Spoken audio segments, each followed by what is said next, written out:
Salut. Ça va? Non, ça va pas. Qu'est-ce qui se passe? Ça va pas. Arrêtez de me demander si ça va. Voilà, ça va pas. Et j'ai crié, Aline, pour qu'elle revienne. Et j'ai pleuré, oh j'avais trop de peine. C'est nul! J'ai mis mon piano vers vous et sur le plateau, je vais vous demander de faire quelques petites séries de vocalises. Donc, vous allez essayer. Mettez un peu la main sur le ventre, s'il vous plaît. La main sur le ventre, oui. Là, vous prenez l'air et au moment où vous allez dégonfler le ventre, c'est là que vous chantez. Lo, lo, lo, lo, lo. À vous. Lo, lo, lo, lo. Ouh, c'est nul! Merci de me soutenir.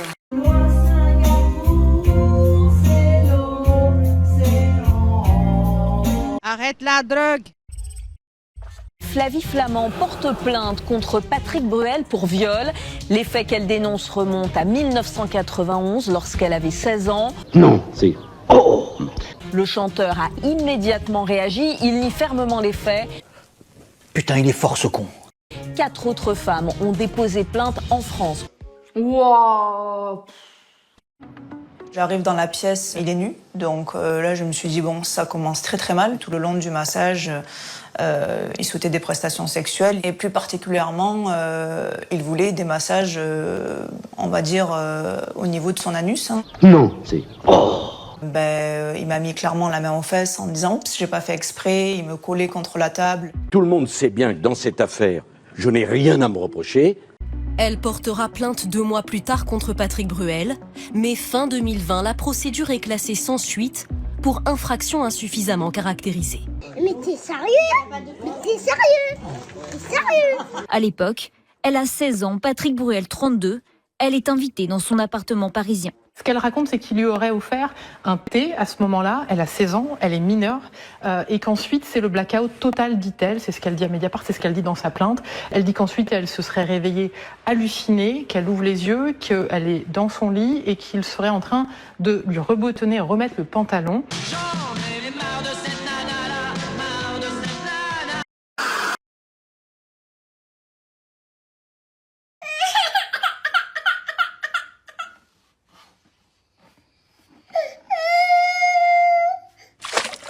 Non.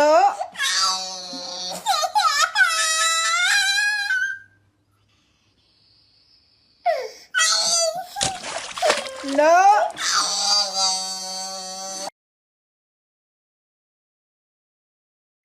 Io non muore. Non le tele, stiamo godendo di tre. No, non muore. Oh, no, dic, no, dic.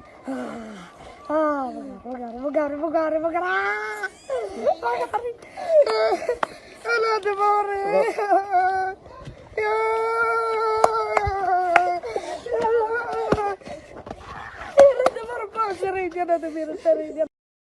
Dès demain, Monsieur le maire devient officiellement Madame la maire.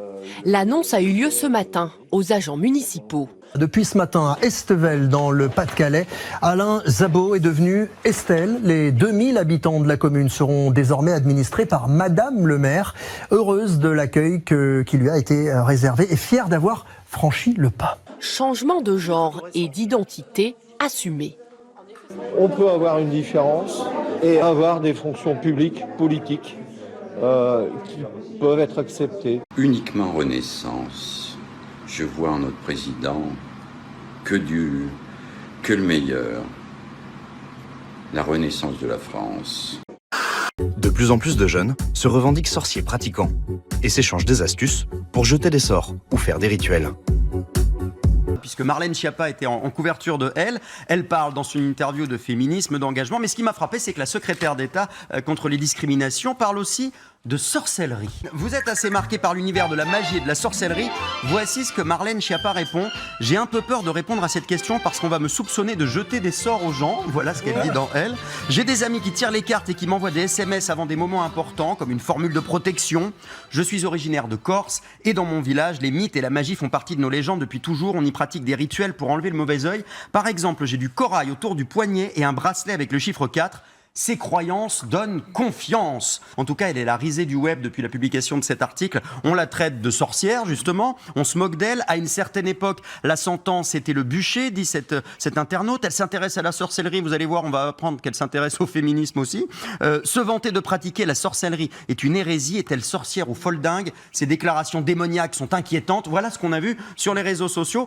J'ai l'impression qu'elle s'est un peu attiré le mauvais œil avec cette interview, finalement. Bon, mais c'est quand même un peu étonnant, effectivement, que Marielle Schiappa confesse ce genre de croyances. Alors oui, c'est vrai. Non, mais d'un côté, c'est étonnant, je suis d'accord avec vous, parce que c'est la première fois qu'une femme politique de premier plan affirme avoir recours à la voyance et à la magie de manière publique comme ça. En même temps, on sait que beaucoup d'hommes politiques, ça se raconte beaucoup, ont recours à des voyantes, des astrologues, etc. C'est courageux de le dire de façon publique de la part de Marlène Schiappa, parce que franchement, vous savez, elle n'est pas la seule. Quelle misère, quelle souffrance. Comment faire pour sortir de là, Seigneur? Que faire? Une première, jamais une femme politique n'avait posé en une de Playboy, c'est désormais chose faite. Regardez, Marlène Schiappa, la secrétaire d'État à l'économie sociale et solidaire, alors que la France est en train de bouillir autour de cette réforme des retraites. C'est des guignols. On ne croit plus à rien. Moi, je ne crois plus à rien. Ils sont là uniquement pour la place, pour couper les rubans, les conneries comme ça, puis c'est tout. Voilà. C'est dramatique. On a affaire à des fous. On est dirigé, gouverné par des fous.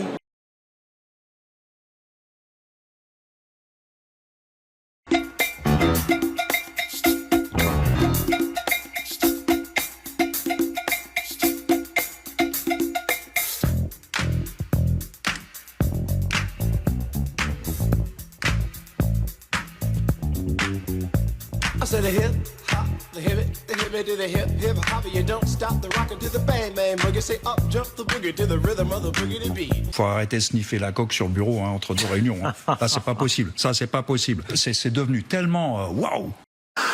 Il existe une lutte des classes, mais c'est ma classe, la classe des riches, qui mène cette guerre. Et nous sommes en train de la gagner. Warren Buffett, milliardaire. En 30 ans, la richesse moyenne des Américains a augmenté de 20%. Quant à celle des 0,1% les plus riches, elle a augmenté de 6000%. Quoi? Elle a augmenté de 6000%.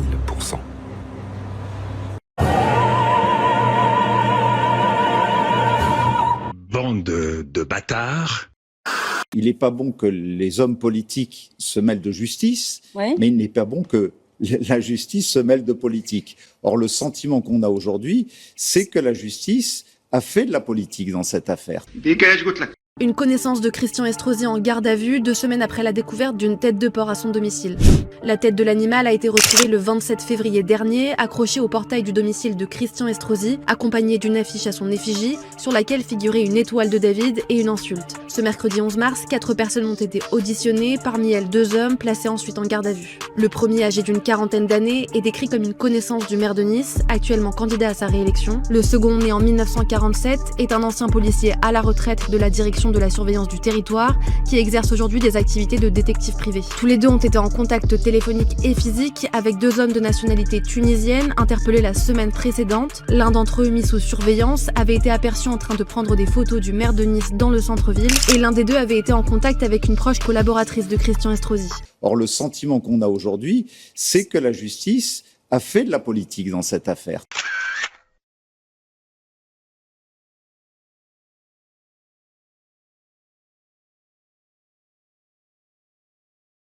Or, le sentiment qu'on a aujourd'hui, c'est que la justice a fait de la politique dans cette affaire. Christian Estrosi, vous le connaissez? Bien sûr. Il est maire de Nice depuis 2008 et député des Alpes-Maritimes. On s'attend. C'est Benjamin. Qu'est-ce qu'il a? Je sais pas, c'est Christian Estrosi, ça l'a fait rire. Ouais, non. Ouais. Bref. il illustre tellement ce que vous êtes, des petits scrogneux de rien du tout, là, qui voulaient surtout aucune ambition pour la ville, plus d'événements, et surtout plus d'événements, du sang et des larmes, un petit cochon pour épargner sur le côté, comme ça. Bon, très bien, il va avoir un traitement injectable. Hein. One last adjustment. Can you hear me? Yeah. Oh my god. Can you hear the sound of your own voice? Yeah. Oh, baby. Oh my god, Dr. Thank you so much. We're so excited.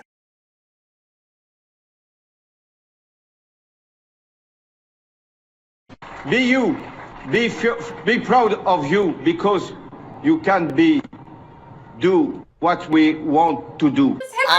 Whoa. Are you okay? Is that too loud? No, not too loud. The boy that's annoying. You don't hear that? For sure. And that's why we are here. And that's why we are here.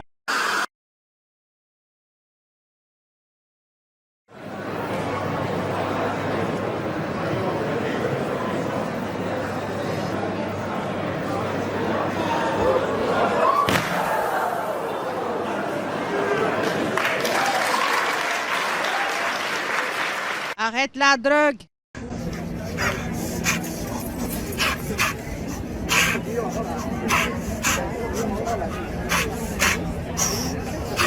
Les mecs sont possédés. Les mecs sont possédés.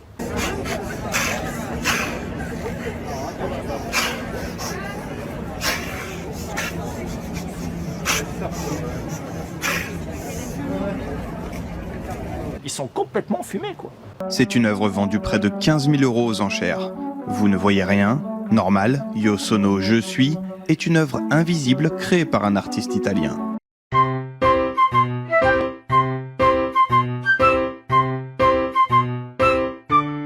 Une métaphore de l'époque que nous vivons fait savoir Salvatore Garo. En janvier, le peintre et sculpteur de 67 ans a exposé une structure de ce type intitulée Bouddha en contemplation devant la Scala à Milan. Une autre sera bientôt installée à New York.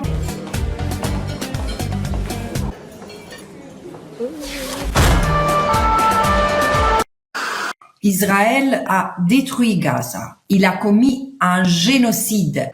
On ne peut pas parler de génocide, c'est un terme qui n'est pas reconnu par la communauté internationale. Non, excusez-moi, madame, mais c'est incroyable. L'ONU, c'est pas la communauté internationale. L'ensemble de la communauté internationale ne reconnaît pas le terme de génocide. La majorité, la très grande majorité des experts sur la question du génocide disent que c'est un génocide. Madame, excusez-moi. Ce n'est pas un génocide. L'Holocauste, est-ce que vous faites une comparaison entre les deux? Ce n'est pas moi qui parle de génocide. C'est Omer Bertov, qui est un spécialiste du génocide, de l'Holocauste, qui est juif, qui est israélien, qui dit qu'il y a un génocide. Ce sont tous les experts sur la question du génocide et des spécialistes de la Shoah. Alors, excusez-moi, madame. Je vous laisse la responsabilité. Mais oui, je prends toute la responsabilité et je vous laisse la responsabilité de votre négationnisme de ce qui se passe en ce moment à Gaza. Israël a détruit Gaza. Il a commis un génocide. Et il faut le demander aux Algériens. Les Algériens comprennent très bien ce qui se passe en Palestine. Ah, les Algériens.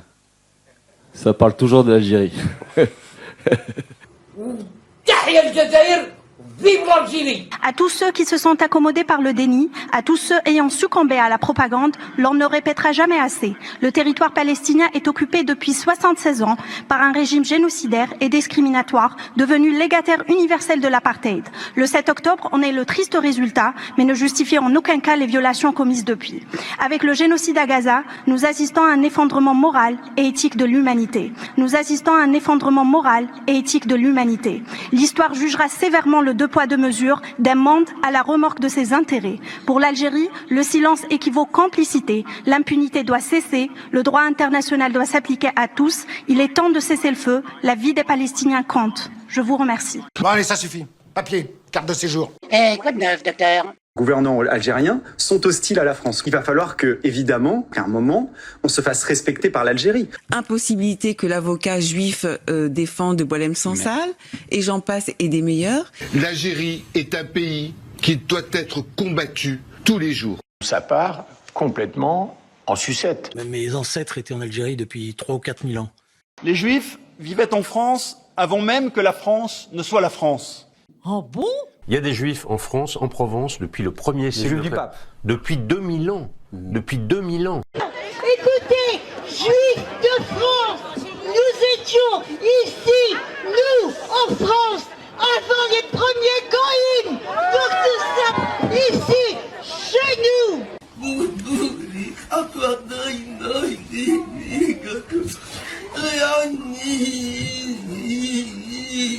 L'Algérie est une économie à l'agonie.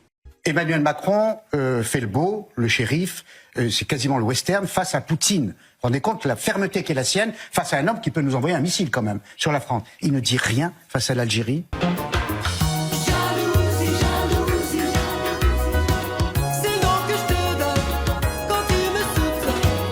En face, on a des gens qui nous insultent. Dont la majorité qui sont algériens. Mais qu'est-ce que c'est que ces conneries? C'est quoi ces conneries, les amis, là? Là, elle m'a gonflé, là. Ah ouais.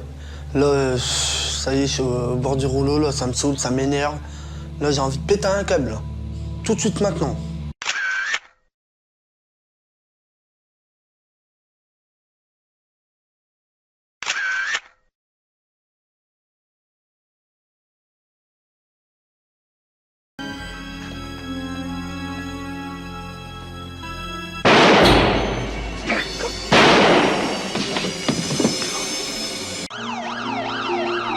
Alors, dégagez, s'il vous plaît. Comment va-t-il? Je voudrais pouvoir être plus rassurant, mais nous l'avons admis au service de réanimation. Monsieur, il faut que vous nous répondiez. Qui a tiré sur vous, monsieur Ewing?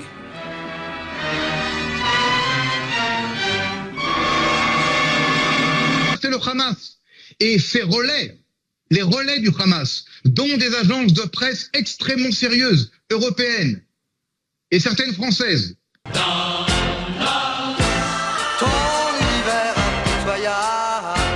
Le Hamas, est-ce que vous le condamnez? Vous condamnez le Hamas? Le Hamas.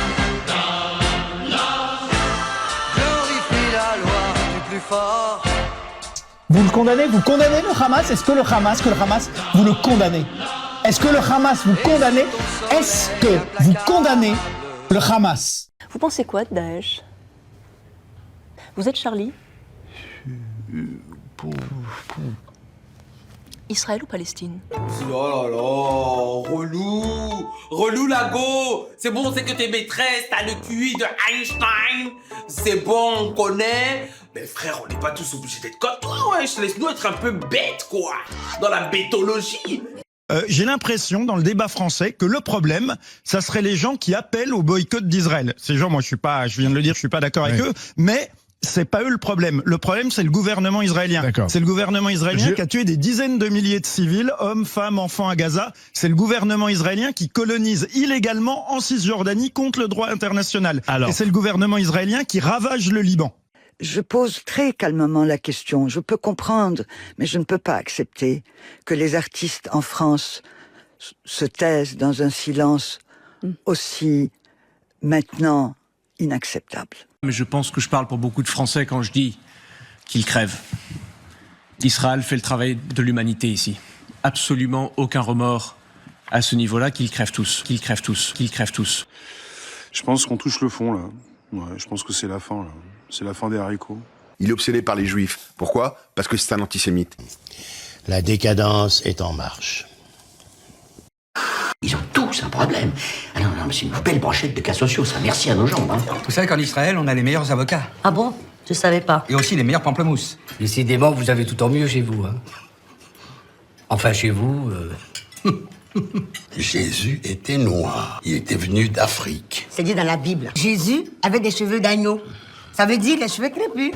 Donc il était noir. Évidemment, c'est ça. Dès qu'on a des grands hommes africains, on les blanchit. C'est comme Beethoven. Beethoven, il était noir. Évidemment. Beethoven noir. Oui, non, ça c'est le pompon, là. Et Mozart, il était kabyle.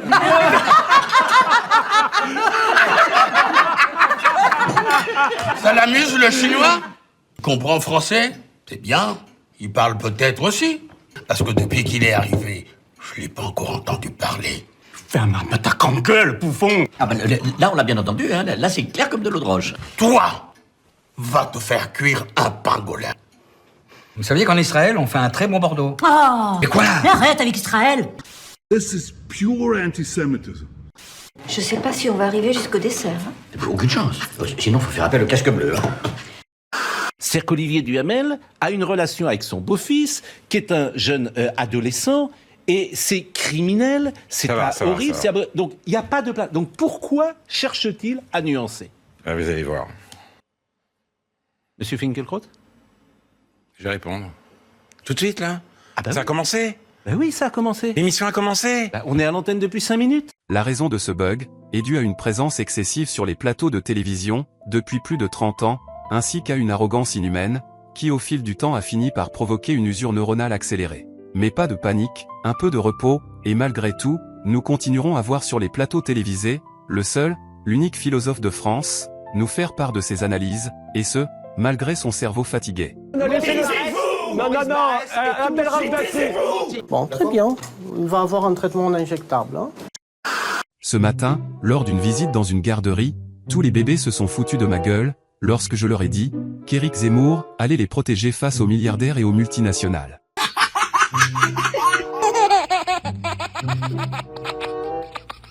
Leurs rires m'ont énormément blessé. Mais je me suis dit qu'ils ont sûrement mal compris, mais ça a recommencé lorsque je leur ai dit que Zemmour n'était pas raciste et qu'il aimait profondément les chrétiens.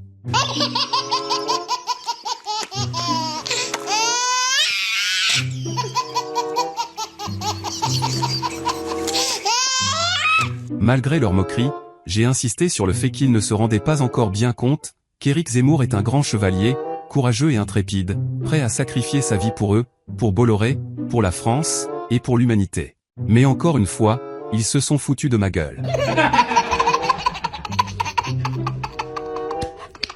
Bon, ça suffit, j'abandonne. La vérité sort de la bouche des enfants, et ben la vérité elle va sortir. Un point, c'est tout, c'est tout. Il y a des crétins qui pensent qu'on ne doit pas se faire vacciner. Bah tant pis pour eux, qu'est-ce que je vous dis? Pour moi, ce sont des crétins. Des gens qui ne croient pas en la science sont des crétins, pour moi. Complexiva.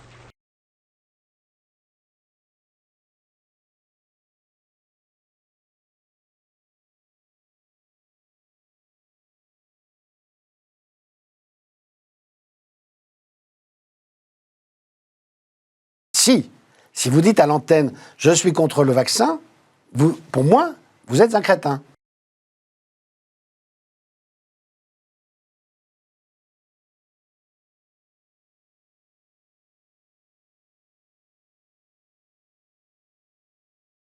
Je voudrais juste vous montrer un emballage que tout le monde connaît bien ici, puisqu'il s'agit de celui du Keytruda, donc médicament contre le cancer, qui est très connu puisqu'il est vendu 2 000 € le flacon. Combien ? 2 000 € le flacon par le laboratoire MSD, qu'on salue évidemment avec beaucoup de réticence, alors que le coût de production du produit s'élève à quelques dizaines d'euros. Combien ? Quelques dizaines d'euros. Son remboursement, pour reprendre un grand intellectuel, coûte un pognon de dingue à la sécurité sociale, puisque ça représente 2 milliards d'euros par an. Combien ? 2 milliards d'euros par an. Ce seul médicament, celui-ci contre le cancer, représente les cotisations à l'assurance maladie de 900 000 salariés qui cotisent par an. Pour moi, ce sont des crétins. Des gens qui ne croient pas en la science sont des crétins, pour moi.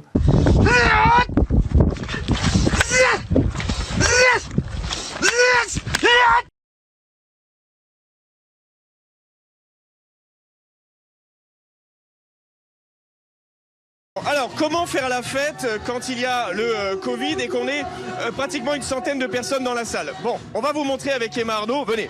Vous avez d'un côté les invités qui sont là assis. Ils restent à leur place et ils dansent à leur place. Ils n'ont pas le droit de bouger. Pascal, voilà, Pascal, il est chaud, Pascal. Alors, comment ça se passe un réveillon dans ces conditions? Ah, c'est pas génial, mais c'est le feu quand même, parce qu'on est là pour s'éclater. Bonne année à tous! Pour moi, ce sont des crétins. Des gens qui ne croient pas en la science sont des crétins, pour moi.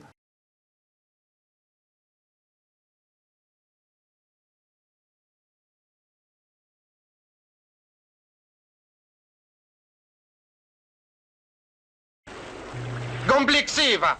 L'improbable soutien des Télétubbies à la campagne de vaccination contre le Covid. Les 4 personnages du programme britannique pour enfants lancé à la fin des années 90 affichent leur certificat de vaccination sur les réseaux sociaux. Tinky Winky, Où l'on apprend au passage que Tinky Winky, Dipsy, Lala et Po sont majeurs et vaccinés donc. Si même eux ont reçu leur 2 doses, vous n'avez plus d'excuses, peut-on lire dans les commentaires. Pour moi, ce sont des crétins. Pour moi, ce sont des crétins. Oh, attention.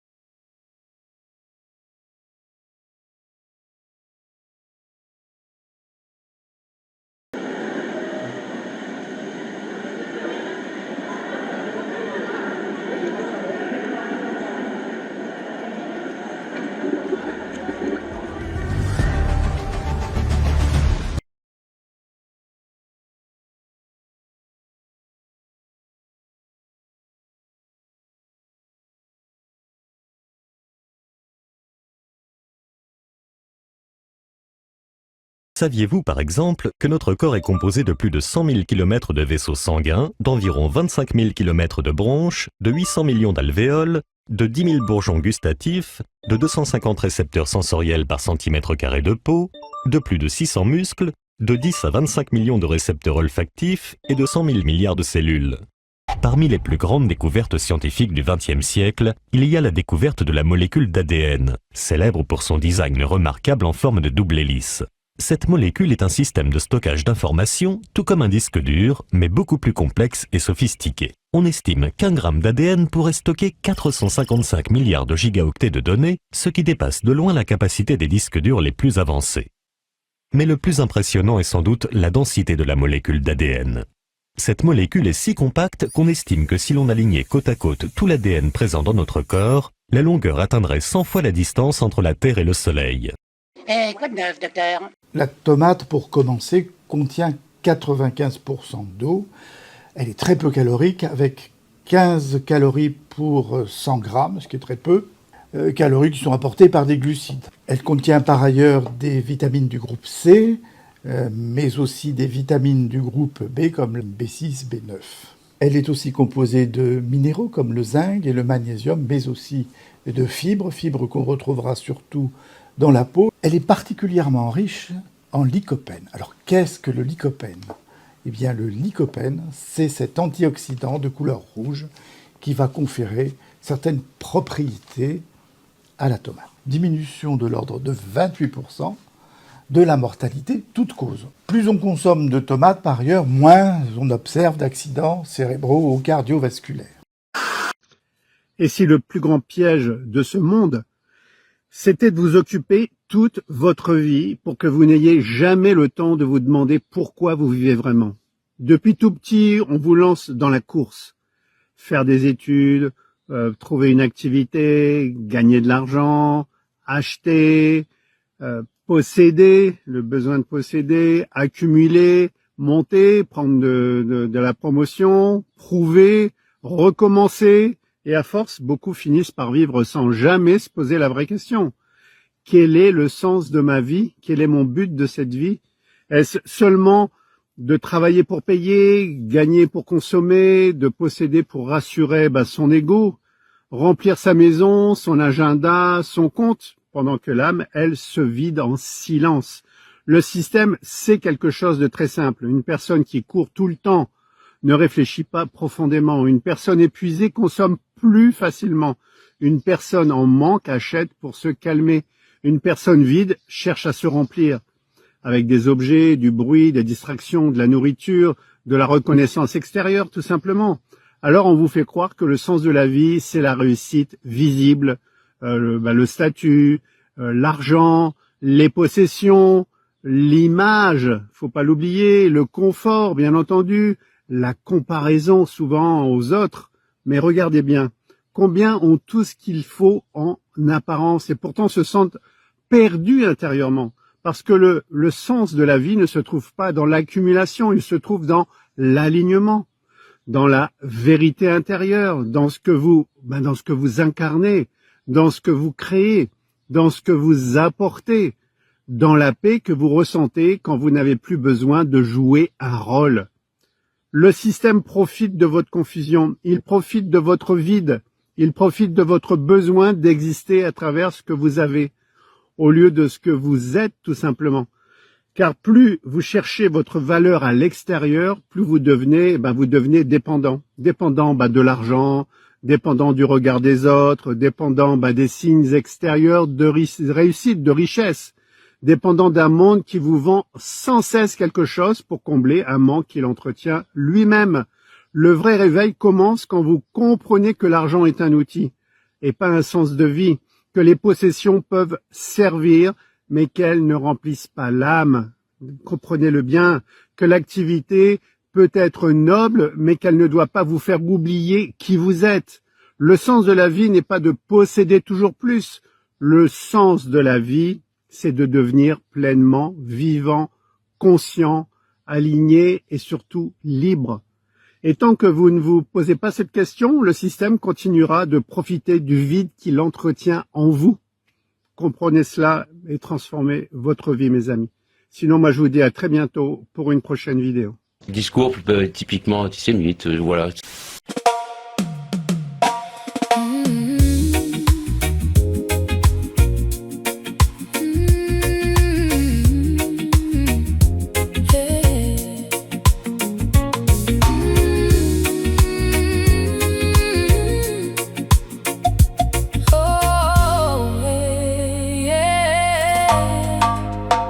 Il y a quelque chose que l'on partage tous ensemble. Une expérience unique que l'on essaye encore de comprendre. Cette aventure folle, incroyable, fragile et magnifique. Parfois douce, parfois dure, parfois même tragique. On découvrait les rires, les couleurs, les larmes et les saisons. Les bras qui nous protègent, les premières émotions. Mais derrière les merveilles que cachait le décor, on oubliait qu'il y avait de nombreux dangers dehors. Chaque pas, chaque chute, chaque rire, chaque doute nous construit doucement depuis le commencement. C'est la vie, un feu qui danse au fond de la nuit. Des rêves immenses et des blessures aussi. On tombe, on grandit, on oublie, puis on se relève encore et encore. C'est la vie, ça n'a pas de prix. C'est la vie, un mélange de beauté et de bruit. Des tempêtes au milieu du paradis. Et malgré les dangers, malgré les cris, on continue d'aimer. Parce que c'est la vie. On découvrait ce monde immense que l'on croyait heureux. Les roses sont belles mais leurs épines piquent un peu. Les coins de table, les flammes, les objets dangereux. Et pourtant derrière tout ça le monde brillait dans nos yeux. On découvrait les papillons, les saisons, les visages. Les premiers mots, les arcs-en-ciel, les premiers orages. Chaque erreur nous apprenait un peu plus à tenir, à comprendre qu'exister c'est aussi parfois souffrir. Mais même quand tout vacille, quand le temps nous exile, il reste au fond du cœur cette petite lueur. Car c'est la vie, un feu qui danse au fond de la nuit. Des rêves immenses et des blessures aussi. On tombe, on grandit, on oublie, puis on se relève encore et encore. C'est la vie, ça n'a pas de prix. C'est la vie, un mélange de beauté et de bruit. Des tempêtes au milieu du paradis. Et malgré les dangers, malgré les cris, on continue d'aimer. Parce que c'est la vie.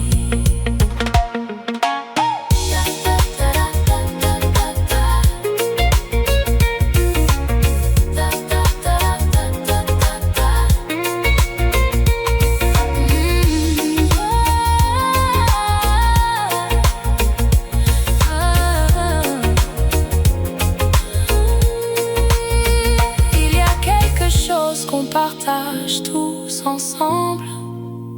Une expérience unique que l'on essaye encore de comprendre. Chaque pas, chaque chute, chaque rire, chaque doute nous construit doucement, bien évidemment. C'est la vie, un feu qui danse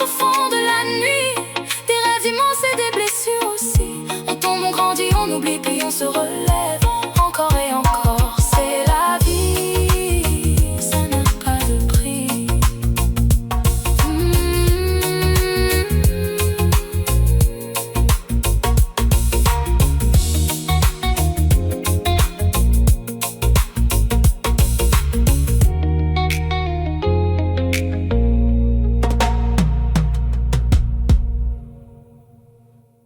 Que vous écoutiez BFM, que vous écoutiez France Info, chaîne publique, chaîne privée, c'est de la merde. Oui. Hey, bouge pas, face d'huître. Inspecteur Axel Folly, on m'a dit que tu t'es toujours pas abonné à Blédivision, face de libellule. Qu'est-ce que tu attends? Allez, clique.